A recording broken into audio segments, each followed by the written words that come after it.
Buenas noches a todos, a nombre del Centro Interdisciplinario de Ética, Política y Economía, y en el marco del Día Internacional de los Trabajadores, le damos la más cordial bienvenida a todos ustedes para la charla denominada Ley de Desarrollo por el doctorando en Filosofía Felipe Correa Mautz. Pero antes de adentrarnos en este interesante tema, le otorgo la voz a nuestro director ejecutivo, Nicolás Fuentes Valdebenito, el cual nos dará unas palabras para iniciar dicha ponencia. Muy buenas tardes a todos y todas. Como director ejecutivo del CIEPE, me complace darle la más cordial bienvenida a esta actividad que está en el marco del Día Internacional de los Trabajadores y Trabajadoras. Hoy nos convoca una reflexión que atraviesa muchas de nuestras inquietudes como centro, como CIEPE, es decir, el sentido del desarrollo. En nuestras discusiones sobre ética, política y economía siempre está presente una pregunta que interpela. ¿Desarrollo para quién? ¿A qué costa tenemos desarrollo? En tiempos donde las promesas del progreso aparecen cada vez más contradictorias, es fundamental detenernos a pensar críticamente en los fundamentos y las consecuencias de este concepto. Por eso agradezco especialmente a Felipe Correa, a quien hemos invitado a compartir su mirada sobre la idea de desarrollo. Esta reflexión que también se inscribe dentro del Centro Interdisciplinario de Ética y Política, Ética, Política y Economía, permite también un diálogo fecundo y también refleja el compromiso que tenemos, como siempre, del pensamiento crítico, plural y situado. Gracias, Felipe, por acompañarnos. También le agradezco a María Lucero, quien hoy nos va a moderar en esta charla y va a dirigir también nuestras conversaciones. Y a todos ustedes también por ser parte de este evento que nos convoca hoy para que juntos podamos pensar, dialogar, construir espacios donde el trabajo, la dignidad y el desarrollo integral vayan siempre de la mano. Muchas gracias. Agradecemos enriquecidamente a Nicolás por tan cálida bienvenida y sin más preámbulo me corresponde presentar a nuestro ponente Felipe Correa Mautz, el cual es licenciado en Ciencias Económicas por la Universidad de Chile. Posee dos maestrías, la primera en Análisis Económico y la segunda en Filosofía, ambas por la Universidad de Chile, y actualmente está cursando el doctorado en Filosofía por la misma universidad. De igual forma, Felipe es el coordinador de la Escuela Latinoamericana de Estudios del Desarrollo de la CEPAL y durante toda su trayectoria académica y profesional se ha abocado en el pensamiento económico, el desarrollo humano y las políticas públicas con un enfoque crítico y ético. Su obra, la cual muy amablemente nos proporcionó como preámbulo de la siguiente charla, denominada El fin de lo humano en el concepto de desarrollo humano de Naciones Unidas, refleja un enfoque interdisciplinario que articula economía, filosofía y política pública, promoviendo un modelo de desarrollo centrado en la dignidad humana, la sostenibilidad y la equidad. Por último, y antes de darle la palabra a Felipe, es necesario mencionar que dado que nuestro objetivo es que la charla se desarrolle en completo orden, posteriormente a la ponencia e incluso durante la ponencia, solamente tendrán que levantar las manos por si tienen dudas o aportaciones o preguntas, para que Felipe pueda también apoyarnos y podamos tener como pues precisamente una charla y un diálogo para para que se realice esto de la mejor forma. Y pues nada, le damos la bienvenida a Felipe y pues que el micrófono sea completamente suyo. Muchas gracias, estimada María Lucero, Nicolás. Muchas gracias a la organización por esta invitación. Así que esperamos que sea una hora provechosa. Les agradezco también a todos los asistentes por dedicar una hora de su día acá en vísperas de un feriado que todos estamos anhelando, ¿cierto? Porque el trabajo es importante, pero es también importante el descanso. Eh, Así que, bueno, yo voy a presentar esto que se llama, o que hemos titulado La idea de desarrollo. Mm, Quisiera pedirles también que si tienen preguntas o tienen comentarios, pueden hacerlo en el intercurso de la presentación, que no las deje necesariamente para el final. Igual al final va a haber un espacio de comentarios y de conversación, pero si hay preguntas sobre el contenido acá y de cosas más específicas, pueden hacerlo y vamos conversando entre medio de la presentación. Así también se hace más dinámico esto y tratamos también de hacer más una conversación que solo una exposición. Así que bueno, empezamos entonces con esta charla que se llama La idea del desarrollo. Una primera motivación es que estamos rodeados de la idea del desarrollo, ¿ah? Realmente está por todos lados. Acá hay una serie de noticias en Internet, de conceptos, de organismos públicos. Por ejemplo, están los Objetivos de Desarrollo Sostenible ahí, los famosos ODS de las Naciones Unidas. Está más arriba una noticia de un periódico que dice, este es el mejor para vivir en América Latina según ranking basado en el Índice de Desarrollo Humano de la ONU. Nuevamente el tema de desarrollo humano. Está un artículo del New York Times que se llama Agenda para el Desarrollo Económico, for Economic Development. Tenemos a la derecha una nota del País de España que dice del desarrollo en riesgo al desarrollo resiliente en América Latina y el Caribe. Y bueno, una serie de organismos públicos que todos ustedes conocerán en sus países, secretarías de desarrollo, ministerios de desarrollo, desarrollo social, desarrollo territorial, desarrollo regional, desarrollo rural. En los municipios también uno escucha términos como desarrollo local o desarrollo comunitario. Entonces, realmente este término de desarrollo está muy presente en las políticas públicas, y en la economía también, la aspiración a ser un país desarrollado, esto se repite, y como están presentes, valdría la pena intentar definir el concepto, precisar el concepto, que es un poco una de las tareas de la filosofía, para poder entendernos cuando hablamos, porque no basta solo con mencionar palabras comunes, términos comunes, sino que tenemos que también identificar más o menos a qué nos estamos refiriendo cuando hablamos de desarrollo. Eso evita muchas ambigüedades, muchos malos entendidos. Y bueno, esta línea de investigación que yo sigo es un poco un esfuerzo para definir y para problematizar y para levantar preguntas sobre el concepto de desarrollo o la idea de desarrollo. Es un trabajo en curso, así que bueno, cualquier aporte que ustedes puedan tener sobre este tema es muy bienvenido, por cierto. Algunas preguntas claves sobre el tema de desarrollo. Por ejemplo, ¿hay algo en común entre el desarrollo social, el desarrollo económico, el desarrollo sostenible y así?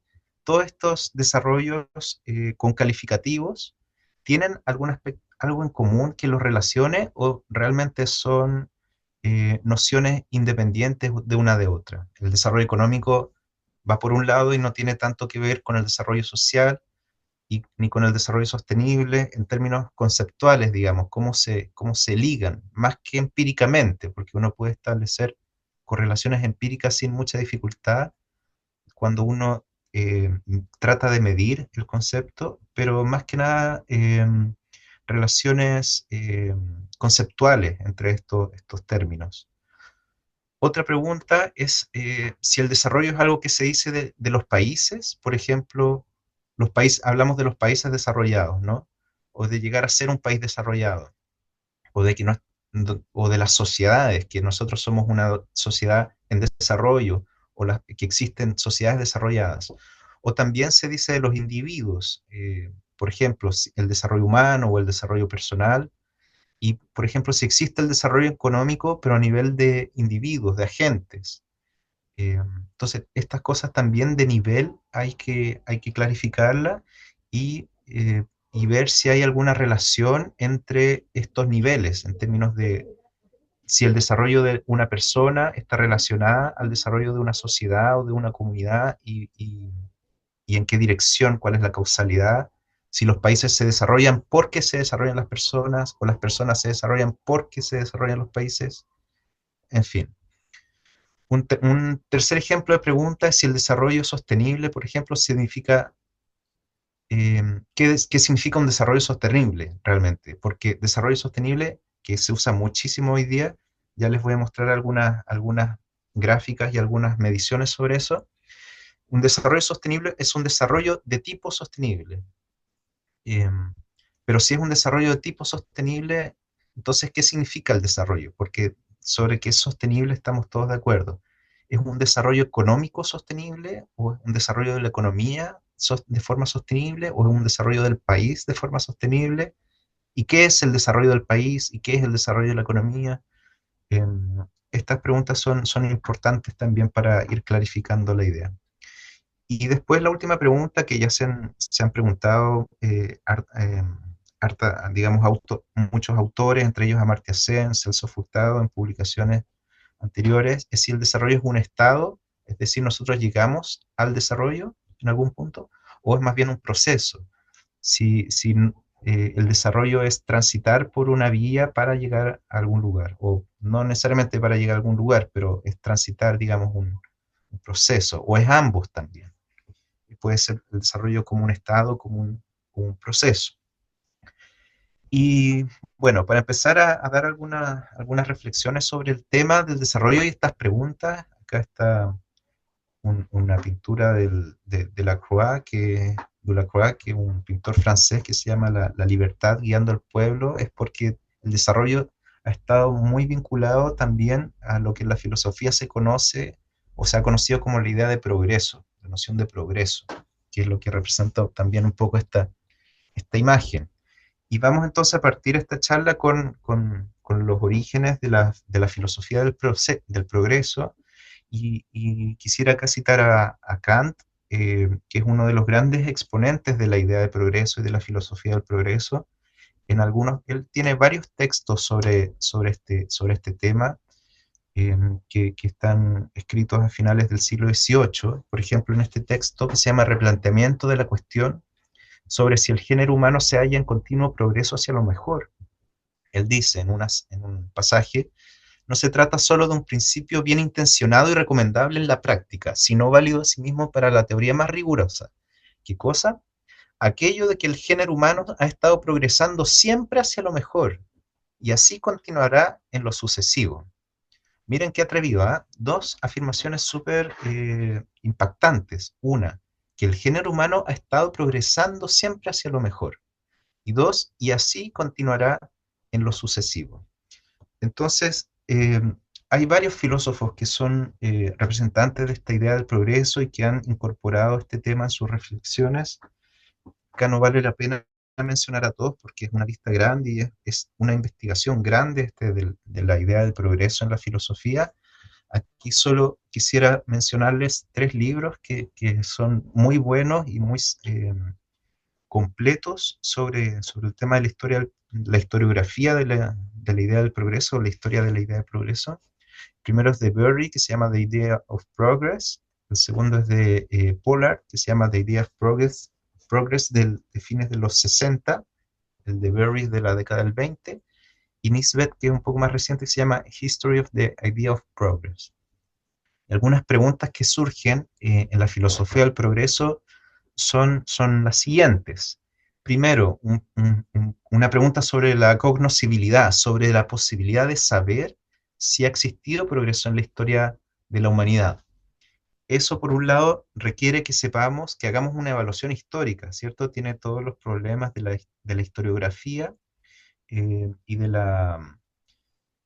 las evaluaciones o las valoraciones que uno saca de los hechos históricos. Hegel, ustedes sabrán que tiene toda una teoría sobre cómo hacer historia, la filosofía de la historia, que está en el texto de las notas de clases de él sobre las lecciones de filosofía de la historia.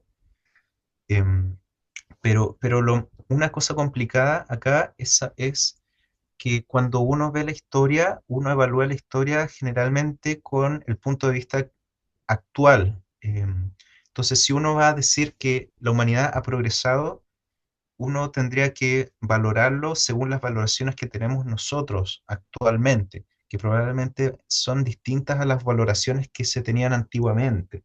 Entonces, si nosotros podemos hoy día decir que ha habido progreso, porque, por ejemplo, hoy día hay menos guerras o hay menos muertes en situaciones violentas, proporcionalmente a la población, que eso es así.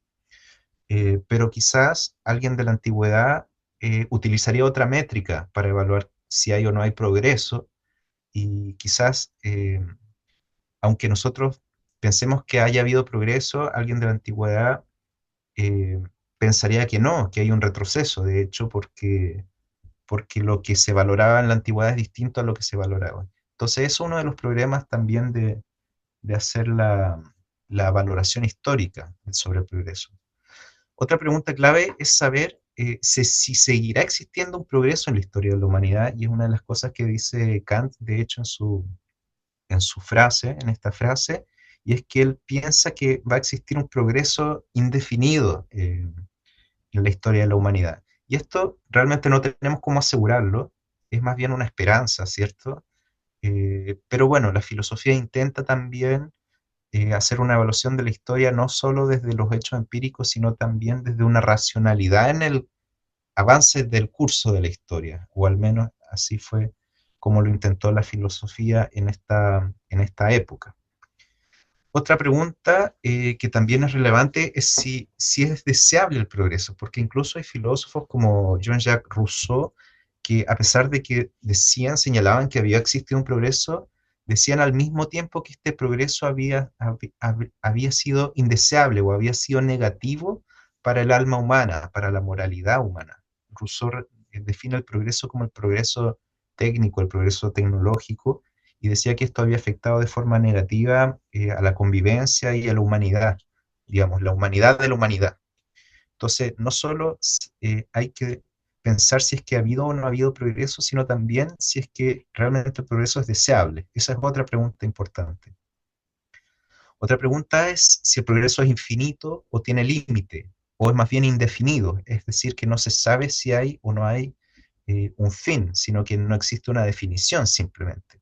Hay algunos filósofos que creen en un progreso infinito, por ejemplo, Kant, eh, o, o hay otros que creen que existe un progreso, pero que el progreso tiene un límite también.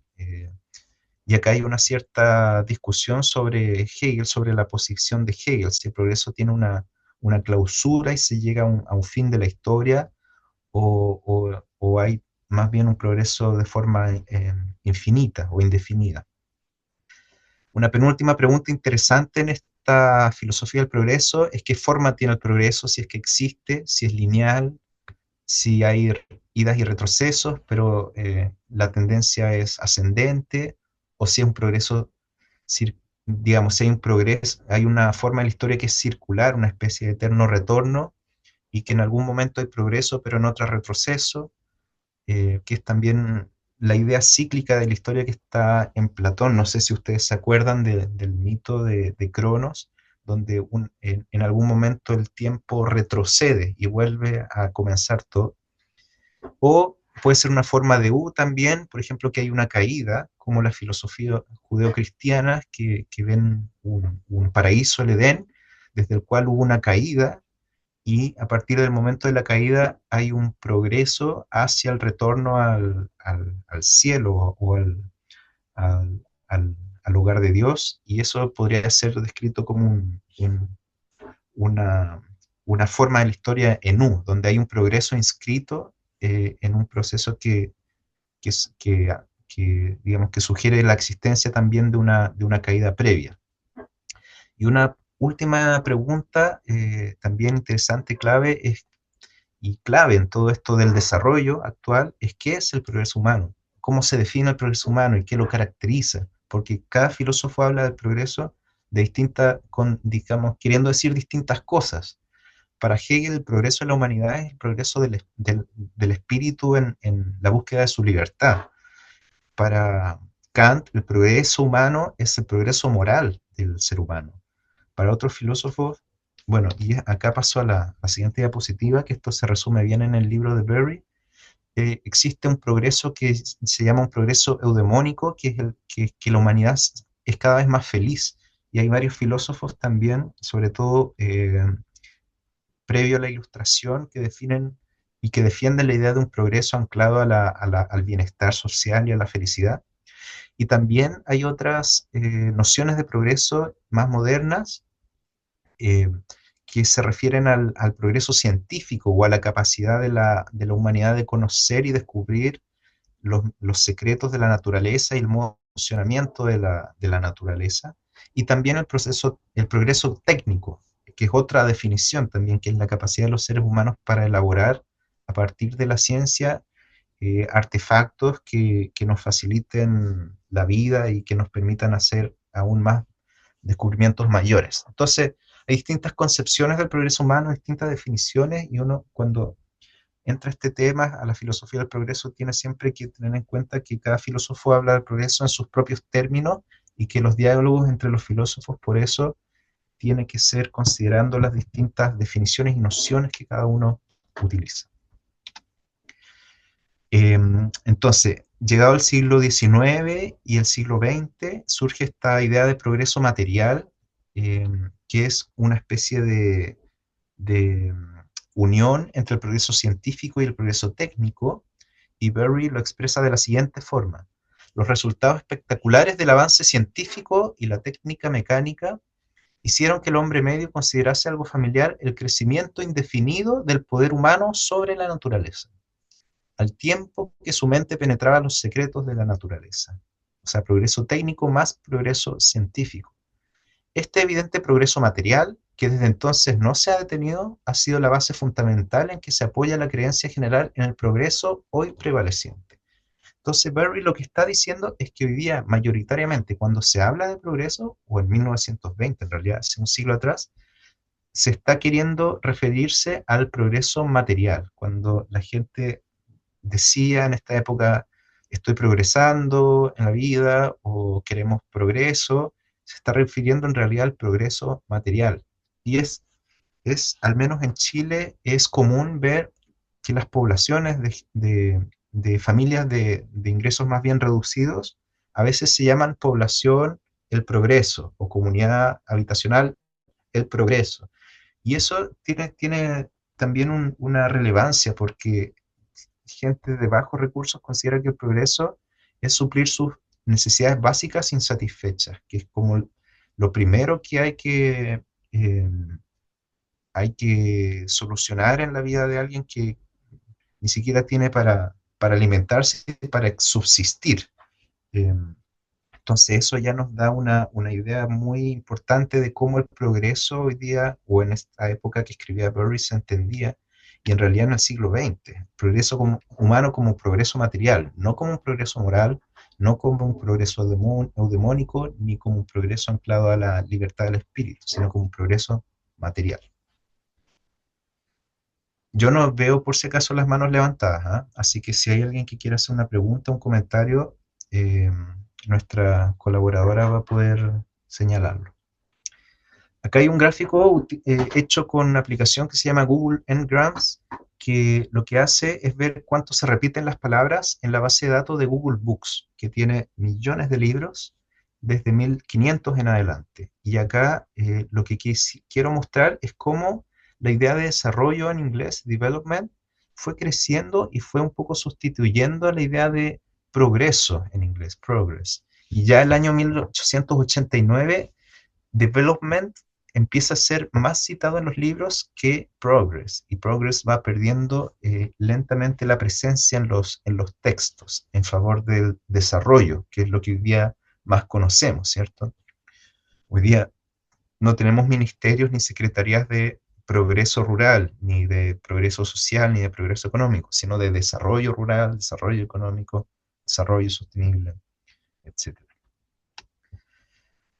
Acá hay una cita al Pacto de la Sociedad de las Naciones, que es la antecesora al Tratado de Versalles, cuando termina la Primera Guerra Mundial, y que es la antecesora de la ONU también. Se firma este pacto y acá ya encontramos en 1919 el concepto de desarrollo, y de desarrollo económico en particular. Dice el artículo 22 de este pacto: las altas partes contratantes reconocen que cualquier curso de acción con respecto a la administración y el desarrollo económico debe basarse principalmente en los intereses bien considerados de las poblaciones mismas. Esto es solo para ilustrar que en esta época ya, en vez de hablar de progreso, se prefiere hablar de desarrollo, y en vez de progreso material, se prefiere hablar de desarrollo económico.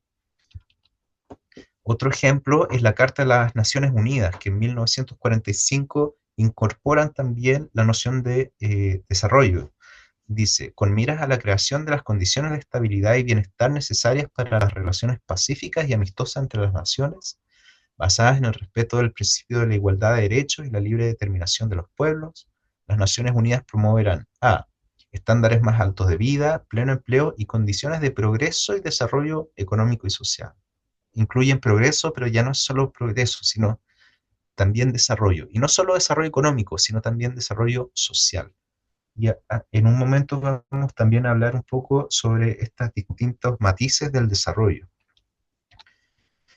Sidney Pollard en este libro, de hecho, rescata este tema de que del progreso lentamente se dio paso al desarrollo. Dice Pollard, los supuestos sobre los cuales ambos, progreso y desarrollo, están basados son tan similares y la línea que los divide es tan borrosa que es difícil sostener uno y a la vez negar el otro. O sea, es difícil decir que nos estamos desarrollando, pero que no estamos progresando, y viceversa también.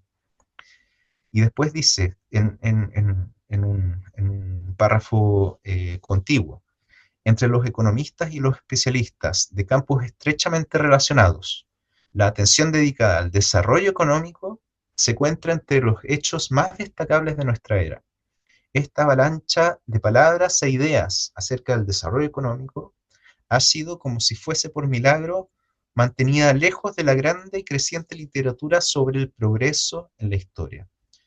Y esto realmente es así. Los economistas, que son generalmente los que hablan sobre desarrollo económico, tienen pocas nociones realmente sobre el progreso en la historia, sobre la noción del progreso de la historia, sobre la filosofía del progreso y sobre la historia de la humanidad en realidad. Para que vamos a decir otra cosa, los economistas no son gente que maneja mucho cosas de historia. Entonces, como que ambos campos permanecen separados a pesar de que son conceptos muy, muy cercanos. Entonces, tenemos este periodo en que se empieza a hablar más del desarrollo. Ya en la década del 60 y del 70 se utiliza más bien desarrollo casi únicamente. Y acá entra una cosa interesante para los estudiantes de filosofía que hay acá y para los profesores de filosofía y los filósofos, y es que existe un área de estudio de la ética aplicada que se llama ética del desarrollo. Un famoso, y el creador realmente de esta área de estudio es Denis Goulet, un norteamericano, un estadounidense, un filósofo estadounidense que hizo su doctorado en ciencia política en la Universidad de Sao Paulo, y la tesis doctoral de él se tituló Ética del Desarrollo, se publicó primero en portugués y después se tradujo al español, y él tiene una propuesta muy interesante, dice, acá solo para resumir, dice, estos problemas que no atañen, eh, no obstante atañen a unos puntos neurálgicos del desarrollo, no podrían resolverse mediante unos simples análisis económicos o sociológicos. Provienen del terreno normativo, de la ética y especialmente de la ética del desarrollo. Entonces lo que dice Goulet es que hay muchos problemas del desarrollo que no son necesariamente problemas positivos, como llamaría la ciencia económica, sino que son problemas normativos y que donde la economía y la sociología y otras ciencias sociales no tienen tanto que decir como en comparación a lo que tiene que decir la filosofía moral, la filosofía política y la filosofía en general, y lo que Goulet llama ética del desarrollo.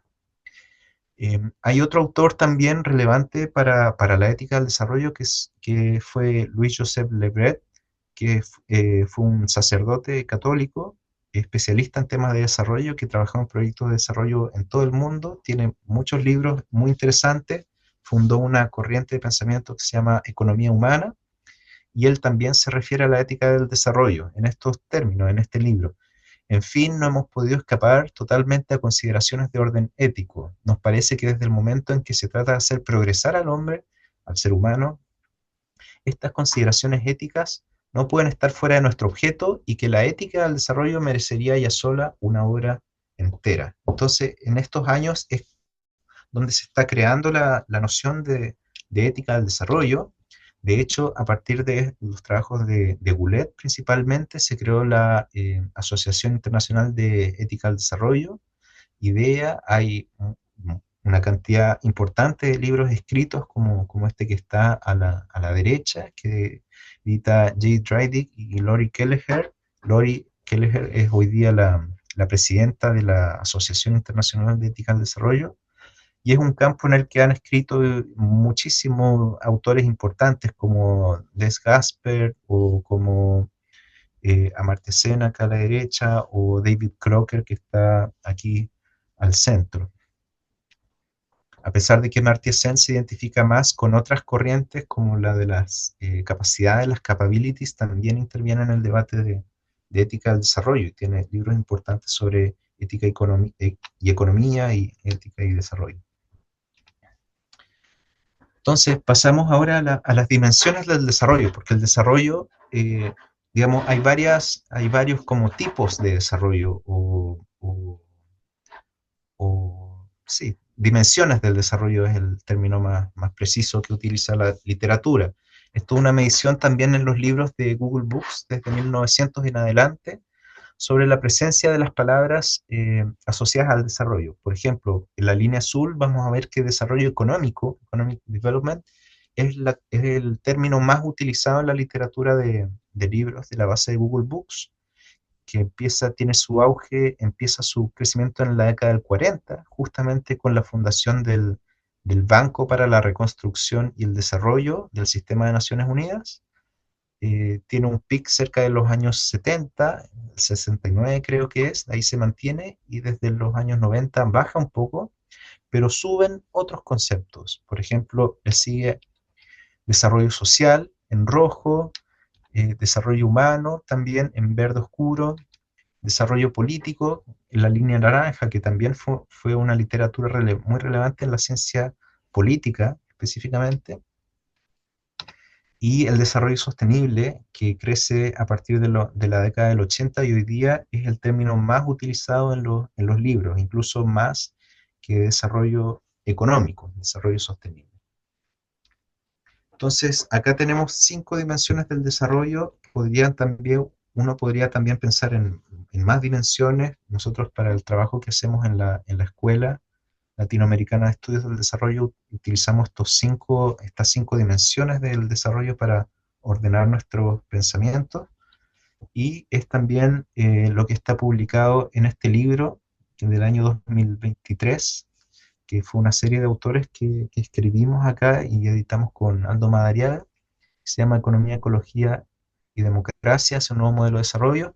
Y acá en el primer capítulo nosotros postulamos estas 5 dimensiones del desarrollo: el desarrollo económico, el desarrollo social, el desarrollo político, el desarrollo sostenible y el desarrollo humano. Todas estas se interrelacionan entre sí, se determinan mutuamente, por eso uno dice que el desarrollo integral es multidimensional, porque están al menos estas 5 dimensiones del desarrollo.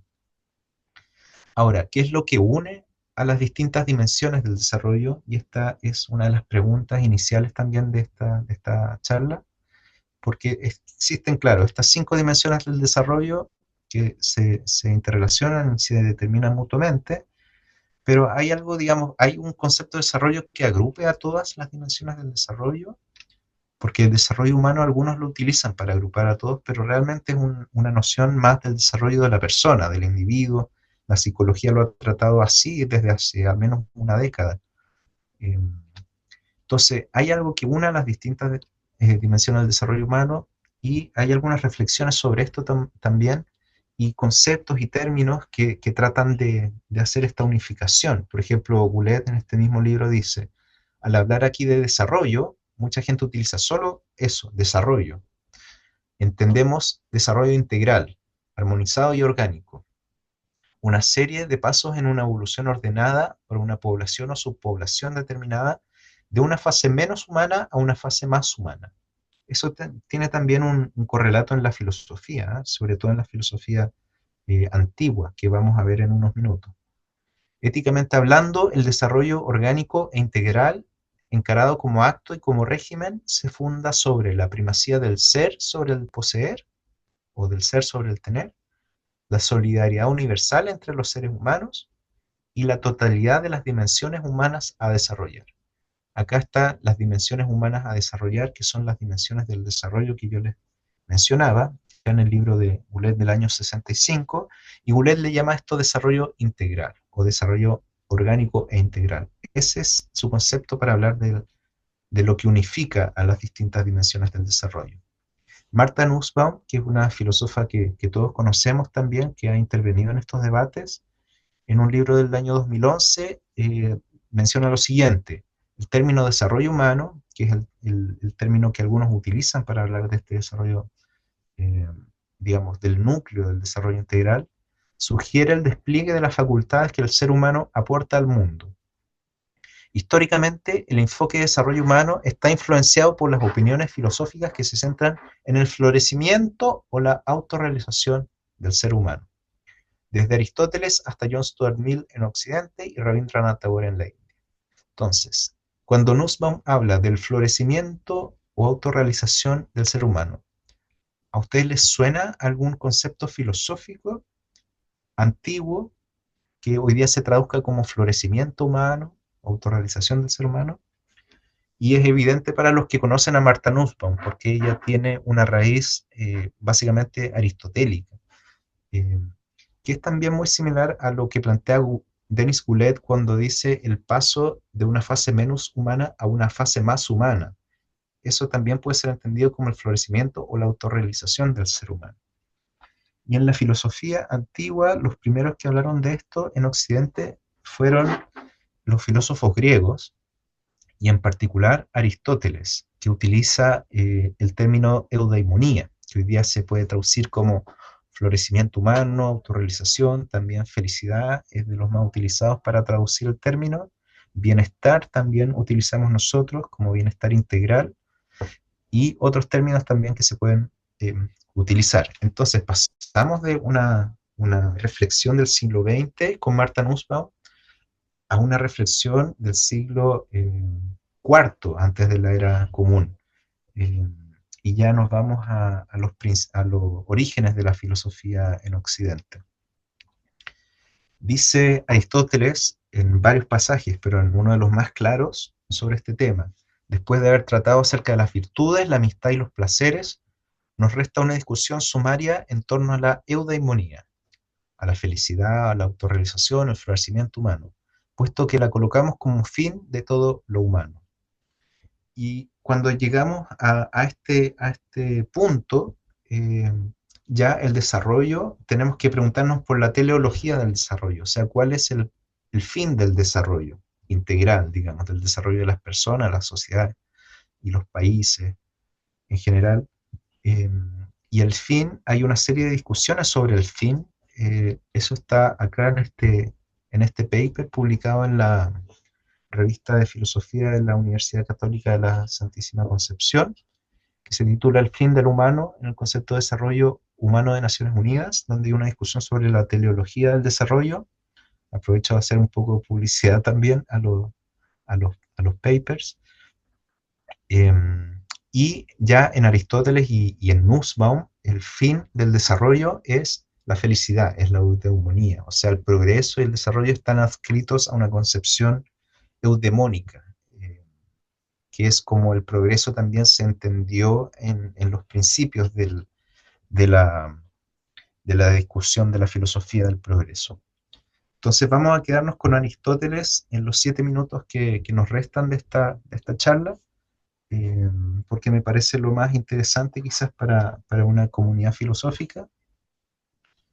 Dice Aristóteles, esto es lo que se ha llamado el enfoque aristotélico del desarrollo humano, tomando un capítulo de Martha Nussbaum del año 93, donde habla del Aristotelian Approach, por eso en español el enfoque aristotélico.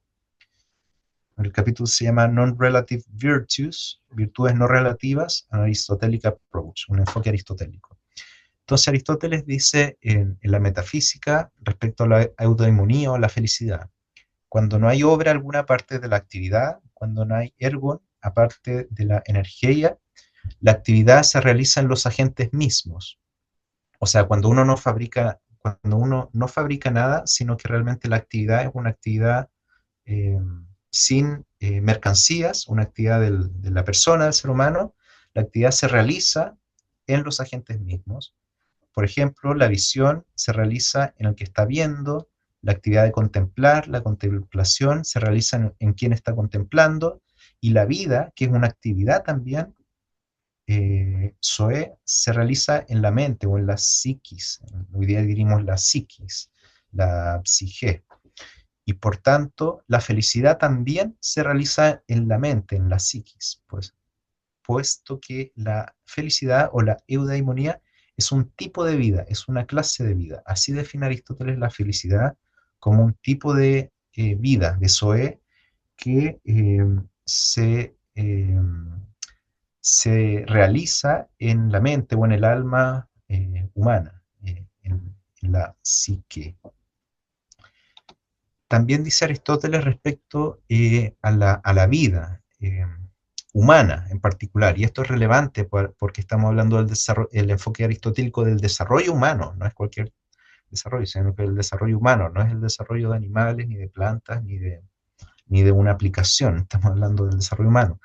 Entonces, dice en la Ética Nicómaco, en el libro 9, ahora bien, la vida se define por una capacidad de percepción en el caso de los animales, de los animales no humanos, y por una capacidad de percepción y pensamiento en los humanos, de ambos, percepción y pensamiento, la parte animal y la parte propiamente humana de pensamiento. Así, el vivir para los humanos parece consistir principalmente en percibir y en pensar. Y esto es importante porque esto es lo que nos va a definir el concepto de desarrollo humano según Aristóteles. Según Aristóteles, el desarrollo humano es la adquisición de las capacidades propias digamos, las capacidades del ser humano, pero en particular la capacidad propia del ser humano que los diferencia de los demás animales, que es la capacidad de pensar y de razonar. Esto esta reflexión, digamos, está en mayor profundidad en este paper, que se titula Un enfoque aristotélico del desarrollo humano, que está publicado en la revista Aporías de la Universidad Católica de Chile, con citas de la metafísica y de la ética nicómaco principalmente. Entonces, haciendo una síntesis enorme del pensamiento de Aristóteles, que incluye el análisis no solo de la metafísica y de la ética de Nicómaco, sino también de la política, de otros textos como sobre el alma, de ánima y de los Parva Naturalia también, entre otros textos, llegamos a que la mente este es el esquema de la mente humana según Aristóteles. Se compone de una primera división. Aristóteles tiende a dividir las cosas en dos, siguiendo el método platónico, que dividía las cosas en dos y que llega a la famosa definición del hombre como un animal sin plumas, creo que era. Entonces la mente se divide primero en dos partes, una parte vegetal y una parte animal. La parte vegetal es irracional y la parte animal incluye los seres humanos, porque los seres humanos somos animales, animales políticos, son politicón, y animales que tienen razón, son logón echón. Entonces, está esta parte animal que a su vez se divide en dos, una parte que yo llamo animales, o sea, parte semi-racional y una parte propiamente racional. La parte semi-racional es donde están las facultades de percepción, la facultad para imaginar, para emocionarse y para moverse. Y está en esa escala. ¿Por qué? Porque Aristóteles señala que cuando primero percibimos con los sentidos, a raíz de esta percepción de los sentidos nos imaginamos una realidad, por así decirla, virtual en la mente. A partir de esta imaginación surgen en nosotros emociones o pasiones, también se traduce como pasiones, patos, y deseos, que es un tipo de emoción, y a partir de estas emociones o pasiones nos movemos y actuamos, si es que hablamos de seres humanos. Ahí está de ahí surge en parte la praxis. Y por el otro lado, la parte racional de la mente se divide en dos, una parte donde está la doxa, la creencia o la opinión, y otra parte donde está la teoría, la capacidad para contemplar, llaman algunos teorizar, eh, que, que- que tiene que ver más con realidades no sujetas a cambio, así lo denomina Aristóteles, o a mutaciones, o no contingentes. Y la parte creadora, o donde está la doxa, la opinión, también se divide en dos: la parte práctica, donde está la praxis humana, y la parte productiva, la poiesis, donde está la técnica, el arte, la fabricación de mercancías. La parte teorética se divide a su vez en dos: la parte donde está la episteme, la científica, y la parte donde está el nous, o la parte intuitiva, que algunos llaman intelecto también. Entonces, este es el esquema, así para hacerle un mega resumen de mi tesis doctoral. Eh, Está el esquema de la mente según Aristóteles, y podemos pensar el desarrollo humano de esta forma. Hay una primera etapa del desarrollo humano que la psicología llama desarrollo humano a lo largo del ciclo de vida. Ese es el término que se utiliza en la psicología, de hecho, que así se aborda el desarrollo humano en la psicología. Hay una primera etapa de gestación, esto está en la ética de Budemo. Hay una segunda etapa que podemos llamar de infancia, eh, que es donde se desarrolla esta parte emotiva, perceptiva, imaginativa y motora. Hay una tercera gran etapa que es la adolescencia o la juventud, el neos, donde están los jóvenes, y donde desarrollan esta parte científica. Dice Aristóteles, los jóvenes pueden hacer cálculos y pueden desarrollar matemáticas avanzadas, pero en cambio no pueden, son incapaces de ser prudentes.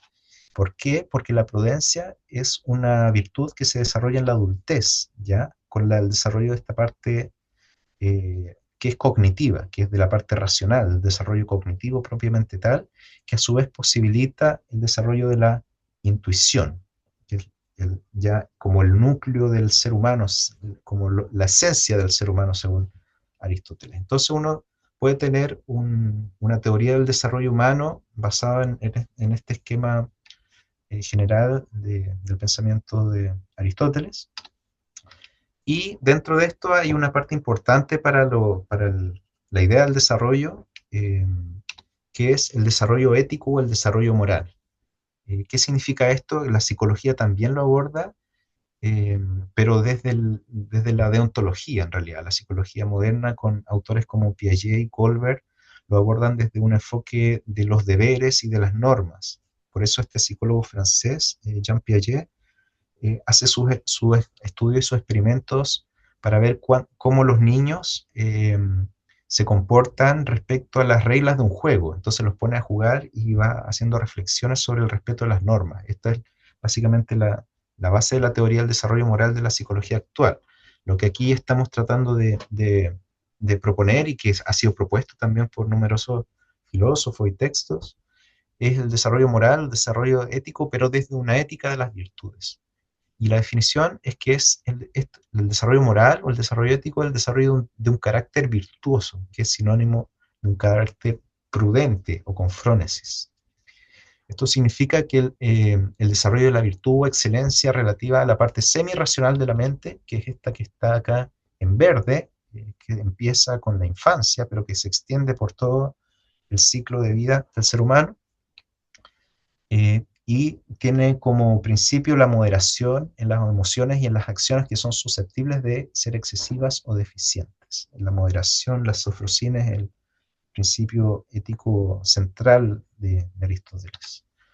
El punto cúlmine del desarrollo moral es el desarrollo de la prudencia política o virtud política, y esto es algo que en realidad en la literatura no está tan bien tratado, eh, pero que está en la Ética de Nicómaco, está bien dicha en algunos pasajes, en al menos dos pasajes que yo conozco.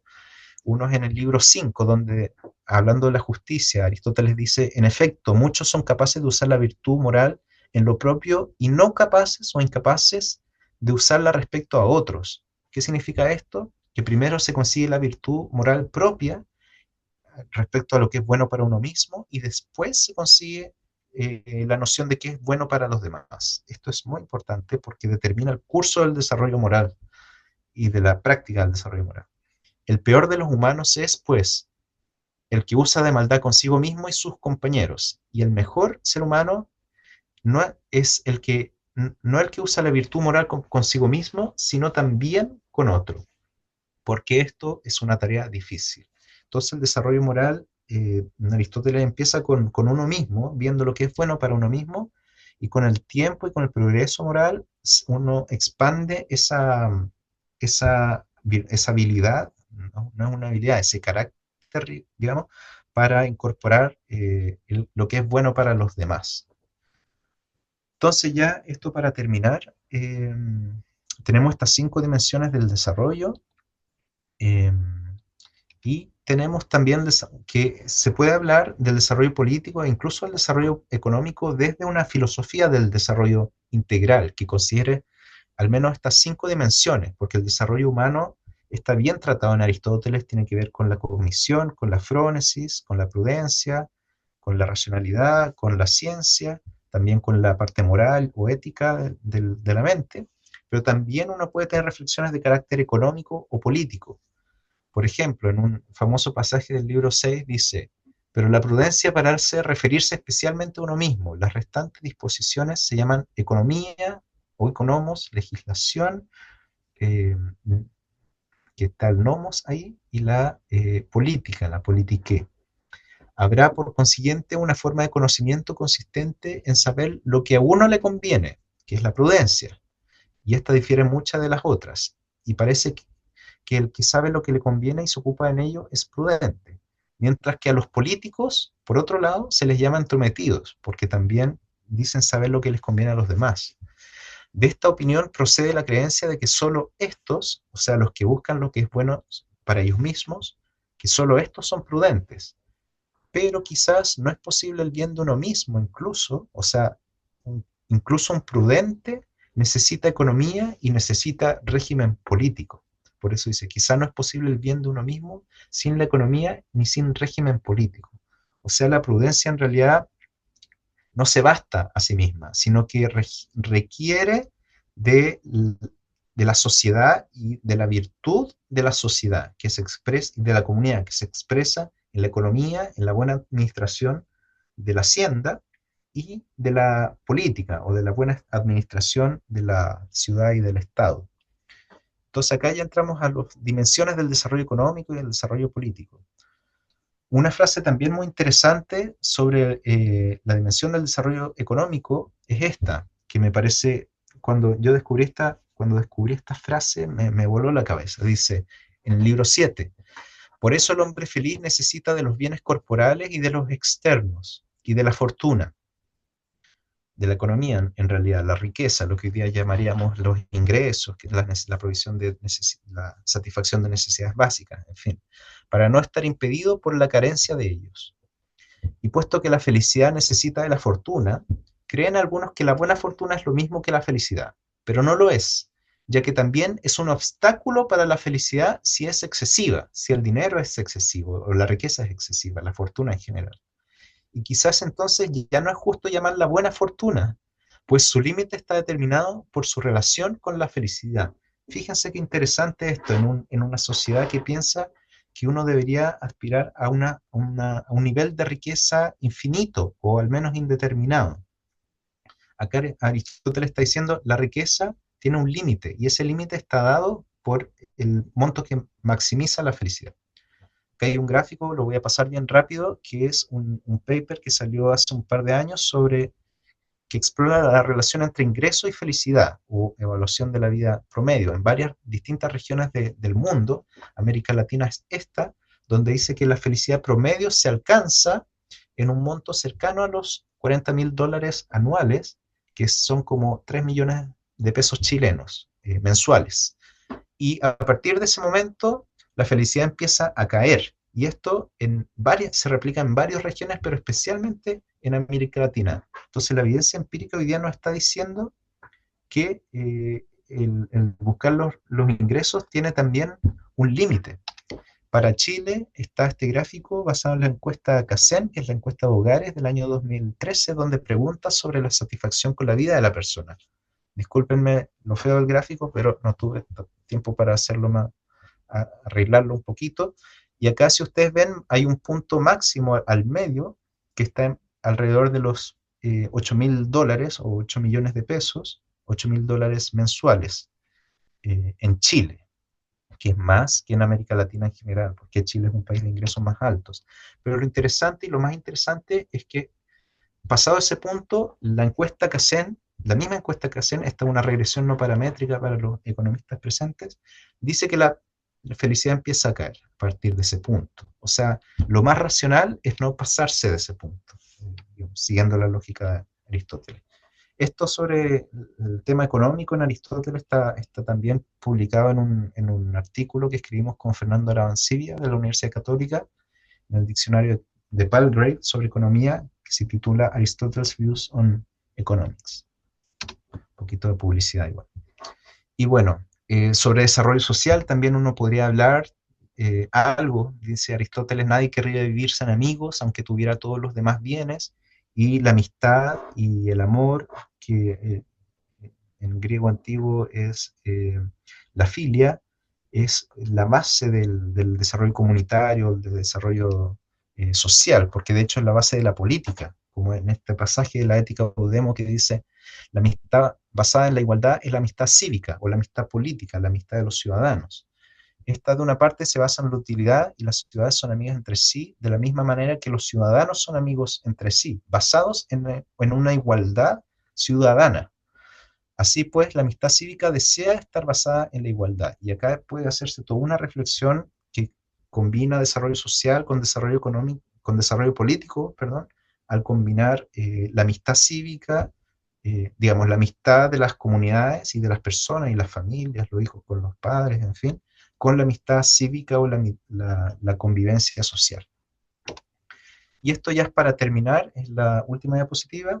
Es un llamado también hacia una filosofía del desarrollo integral, porque esto realmente es algo que ha sido reflexionado como a partes, a pedazos. No hay tanto, hasta donde yo sé, una reflexión más integral.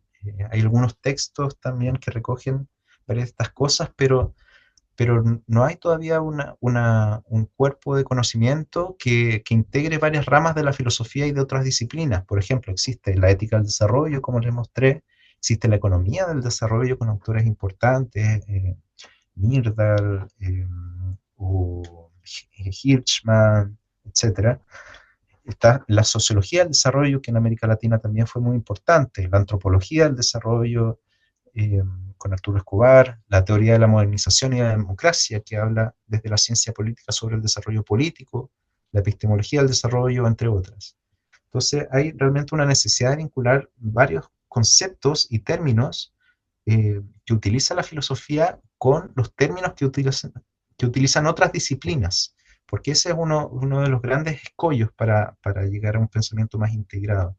Por ejemplo, lo que la filosofía aristotélica denomina moderación o templanza, basándose en la sofrosine griega, en la psicología le llaman autorregulación emocional. Y hay toda una teoría de la autorregulación emocional. O lo que en la filosofía antigua aristotélica se llama como incontinencia o acrasia. En la psicología moderna le llaman disonancia cognitiva.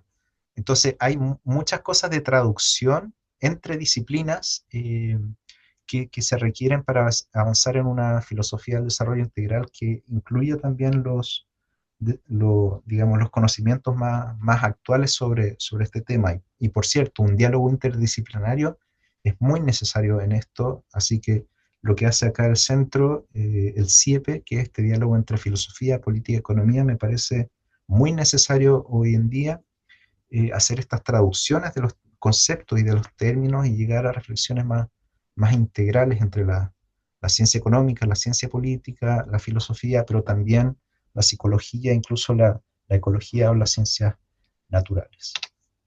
Así que muchas gracias por su atención. Este es mi correo por cualquier comentario, duda o solicitud.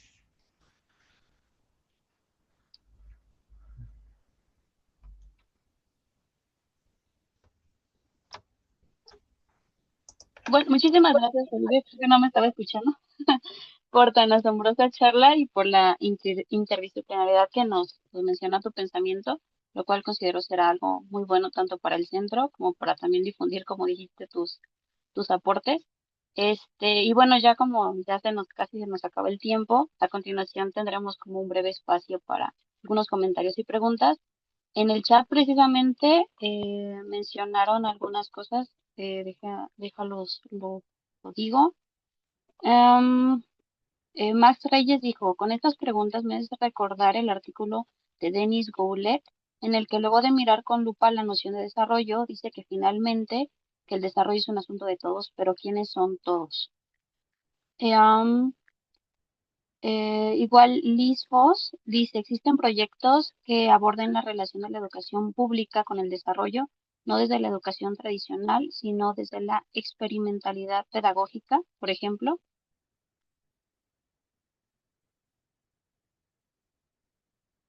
¿Quieres que la sigan mencionando o respondes o tú dime? Sí, sí, podemos leer todas y después hago una reflexión general.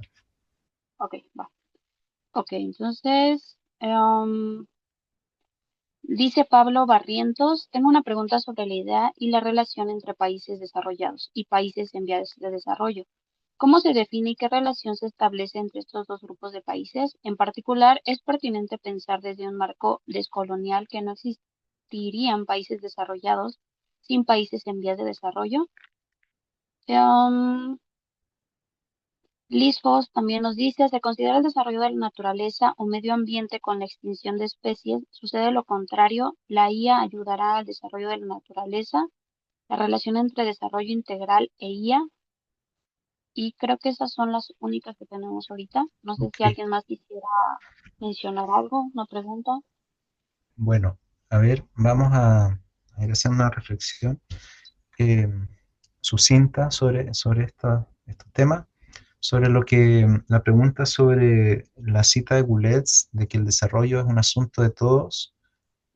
No la conozco precisamente, pero intuyo que lo que Boulez está queriendo decir es que las políticas para el desarrollo tienen que considerar la participación de las personas y de las comunidades, la participación activa, digamos, y no solo como receptores de un beneficio o de una política. Eh, y la razón está en que hacerlo solo top-down tiene el riesgo, tiene un riesgo alto que es, que es dar pasos hacia un sistema político tiránico, donde quienes gobiernan o quienes hacen las políticas eh, impongan sus criterios al resto de la población y que sean criterios que realmente eh, impacten negativamente en la población. Ese es el punto, porque, claro, está el mito del rey bueno, del rey filósofo, ¿cierto? El gobernante bueno que le hace bien a las comunidades y a las personas que son ignorantes, que no tienen la ciencia política, no tienen el conocimiento político. Pero eso es un ideal, digamos, eso no ocurre en la práctica, donde los gobernantes tienen un yo que muchas veces, que la mayoría de las veces yo diría se antepone a, a la prudencia y a la racionalidad en la política. Entonces, por eso es que existe la democracia, digamos, para contener esa tendencia. Por eso es que existe el principio democrático, el principio de libertad. Entonces yo creo que esa frase que el desarrollo es un asunto de todo, tiene que ver con eso, con integrar también el principio democrático de participación de libertad en las políticas para el desarrollo, que es algo que es necesario. Podríamos reflexionar un poco más sobre esto, pero yo creo que eso es el núcleo del punto. La pregunta sobre si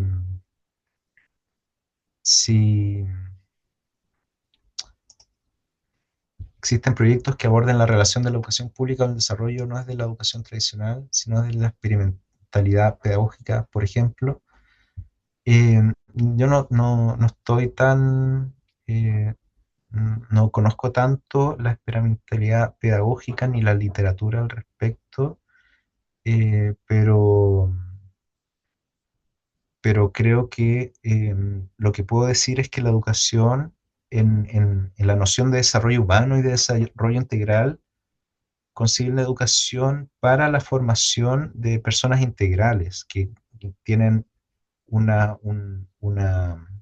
una ética, digamos, una virtud ética, una virtud socioemocional, que saben relacionarse con los demás de forma compasiva, de forma solidaria y amorosa. Al menos eso es lo que la psicología del desarrollo humano pone como aspiración del desarrollo humano. Hay varios libros sobre la psicología del desarrollo en ese aspecto. Entonces yo creo que si la educación tradicional está fallando en eso, porque al parecer está fallando en eso, no sé si vieron el documental Adolescente, o sea, la serie Adolescencia, pero esa es una situación que existe y es que se está agravando en el mundo, la salud mental de los jóvenes. Entonces, si la educación tradicional está fallando en eso, creo muy válido explorar otras corrientes pedagógicas que den, digamos, que tengan mejores resultados en el desarrollo humano integral. La pregunta sobre países desarrollados y países en vías de desarrollo, desde un marco de colonial. Claro, aquí yo creo que a mí no me gusta hablar de países desarrollados, de que existan países que ya están desarrollados en realidad, a pesar de que a veces se habla así, porque en realidad los países que están más desarrollados, donde la gente vive mejor eh, eh, y tienen mejor salud mental y salud física y mejores comunidades y cohesión social, más cohesión social, son países que todavía tienen mucho por mejorar. Y que tienen mucho por aprender, son personas que pueden estar mejor. Entonces, realmente yo no me gusta hablar de países que ya están desarrollados porque el desarrollo, así como bien lo dice la idea de progreso, es un proceso muy, muy de largo plazo, de miles de años incluso. Eso es lo que señala la filosofía del progreso. Eh, entonces, esto de que existen países desarrollados, no. En vías de desarrollo, sí, pero estamos todos en vías de desarrollo en ese sentido. Yo hablaría, me gusta hablar más de países más desarrollados y países menos desarrollados. Eh, digamos, esa es como los términos que reflejan el pensamiento que hay detrás. ¿Y qué relaciones se establecen entre estos dos grupos de países? Bueno, hay varias teorías al respecto. Es más complejo de eso de abordar. Hay una teoría grande que es la teoría de la dependencia, que dice que los países son pobres porque los países ricos los explotan. Bueno, eso es una teoría que ya no está tan vigente realmente en la literatura, pero puede ser, no sé, uno tendría que hacer más esta reflexión. No, yo creo que no sé, no conozco a alguien que la haya hecho de forma más integral. Sobre la pregunta del desarrollo de la naturaleza o medio ambiente con la extinción de las especies, sucede lo contrario, la inteligencia artificial ayudará al desarrollo de la naturaleza. Eh, sí, yo creo que eso está por verse, no sé, no puede decir que va a ser así o no va a ser así, como ustedes saben mejor que yo, las cosas de la técnica están abiertas a cómo el ser humano trate el asunto. Entonces yo creo que hay aplicaciones donde la inteligencia artificial y la técnica puede mejorar efectivamente la relación de los seres humanos con el medio ambiente y la naturaleza, y así está más que demostrado, pero también hay relaciones eh, nocivas entre mediadas por la tecnología. Entonces yo creo que puede ser positivo, pero hay que hacer una reflexión sobre eso para tener una relación consciente con la inteligencia artificial y con la naturaleza. Eh, eso, parece que se agotaron las preguntas. Muchísimas gracias. No sé si alguien más quisiera hacer una pregunta para que le demos acceso al micrófono, algún aporte que quisieran dar.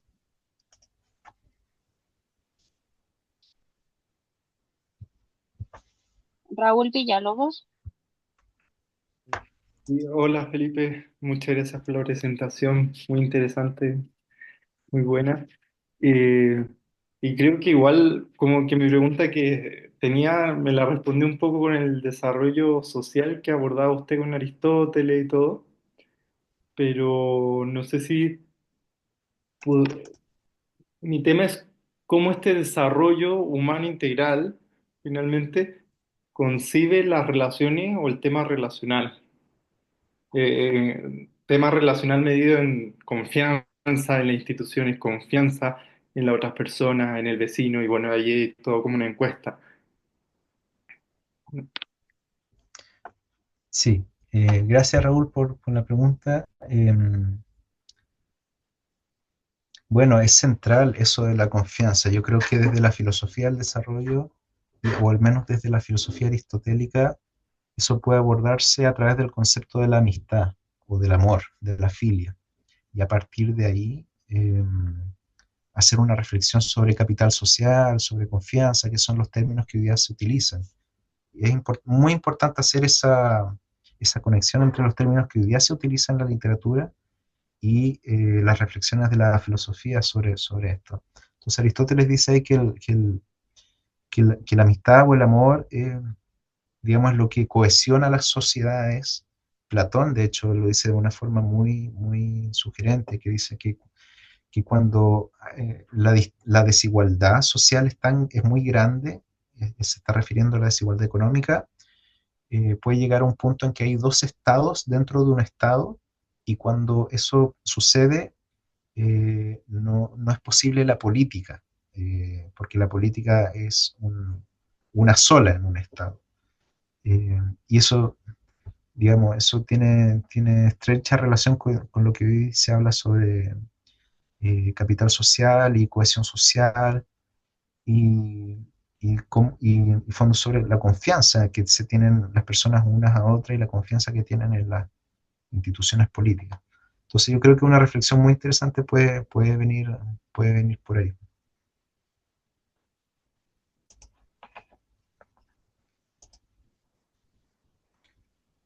Estamos, parece, María, estimada María Lucero. Sí, sí, creo que ya serían todas las preguntas.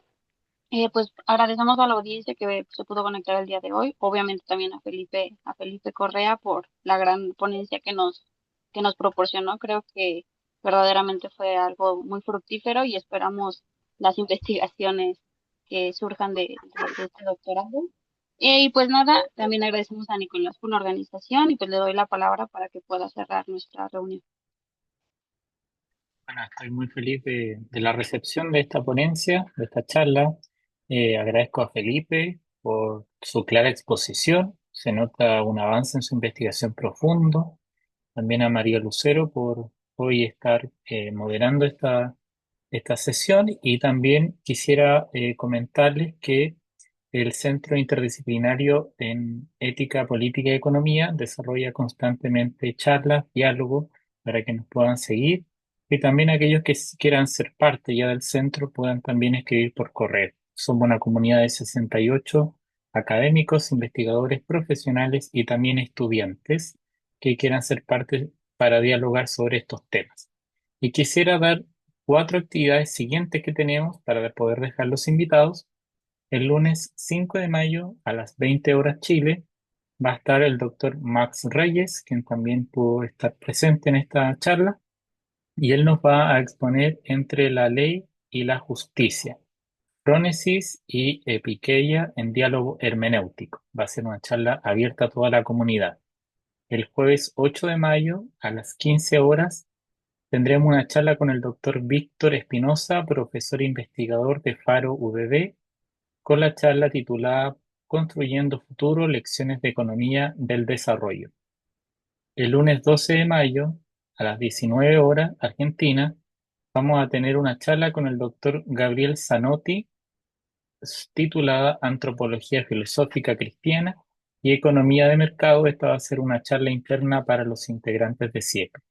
Y finalmente, el lunes 26 y martes 27 tendremos la primera jornada internacional sobre el fenómeno de la inteligencia artificial, que ya quedan totalmente invitados. La próxima semana se va a publicar el programa y podrán acceder a toda la información correspondiente. Bueno, sin nada más que agregar, agradecerle a Felipe, a todos los que han estado presentes hoy en esta charla y esperamos verlos en otras actividades que programemos como Centro Interdisciplinario en Ética, Política y Economía. Espero que tengan una muy buena noche y que descansen y celebren el Día del Trabajador mañana. Muchas gracias por la invitación. Saludos a todos.